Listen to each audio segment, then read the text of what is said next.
Je souhaite simplement rappeler les grands enjeux qui sont au cœur de ces travaux. La Journée mondiale des forêts et la Journée mondiale de l'eau ont été récemment l'occasion de rappeler les différents enjeux de préservation de ces biens communs pour l'humanité. Ce rapport devrait donc nous inspirer, je l'espère tout du moins, pour les prochains débats que nous aurons d'ici quelques jours dans l'hémicycle, comme vous l'avez rappelé, Monsieur le Président, visant à avancer la prévention et la lutte contre les incendies. La situation est grave. Nous ne sommes que début mai et déjà de grands feux se produisent, comme dans les Pyrénées récemment, où 930 hectares ont été touchés par les flammes. La semaine dernière, une canicule sans précédent s'est abattue sur l'Andalousie, avec le mercure dépassant les 40 degrés. Du jamais vu dès le mois d'avril, même pour cette région. La conséquence directe est que la surface de végétation brûlée bat des records. Ce sont déjà 54 000 hectares de brûlés en Espagne, contre 17 000 hectares au même moment l'année dernière, selon les chiffres européens EFIS, Système européen d'information sur les feux de forêt. L'autre conséquence est celle de l'eau.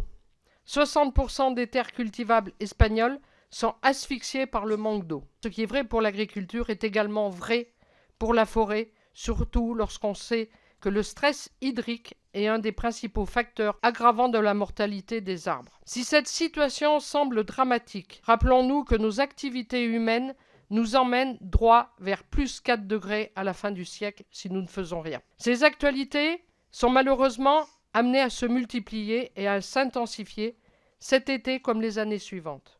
Leur tendance démontre que le changement climatique est bien là. Les conséquences de ce changement sur les forêts sont au cœur de ce rapport et doivent nous permettre d'engager des actions rapidement. 2 sujets en particulier retiennent mon attention.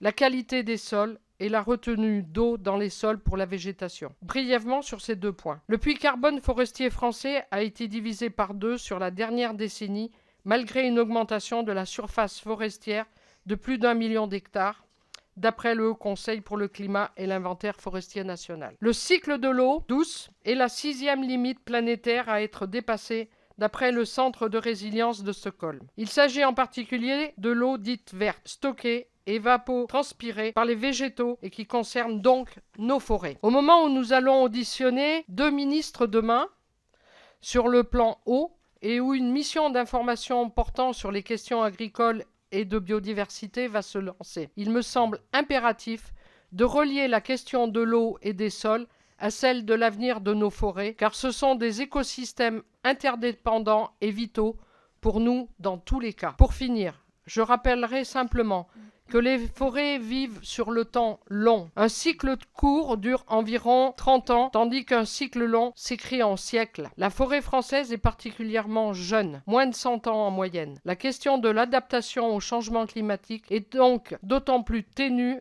et la problématique principale qui nous occupera peut se résumer à comment permettre aux forêts françaises de s'adapter rapidement à un changement climatique accéléré lorsque celles-ci ont toujours évolué sur le temps long. Permettez-moi d'envisager une réponse transpartisane à cette question au travers d'une proposition de loi, de la même manière que nous avons tous réussi à travailler conjointement tout au long de cette mission. Je terminerai en rappelant que la préservation de la forêt et son exploitation raisonnée font partie d'un combat plus vaste contre le dérèglement climatique. Il s'agit ni plus ni moins que de maintenir la vie sur Terre. Jamais une cause n'a porté une telle urgence dans l'histoire de l'humanité. Pour le groupe politique dont je suis membre, les solutions sectorielles ne suffisent pas. Il faut avant tout s'engager dans un autre choix de société et par la planification écologique.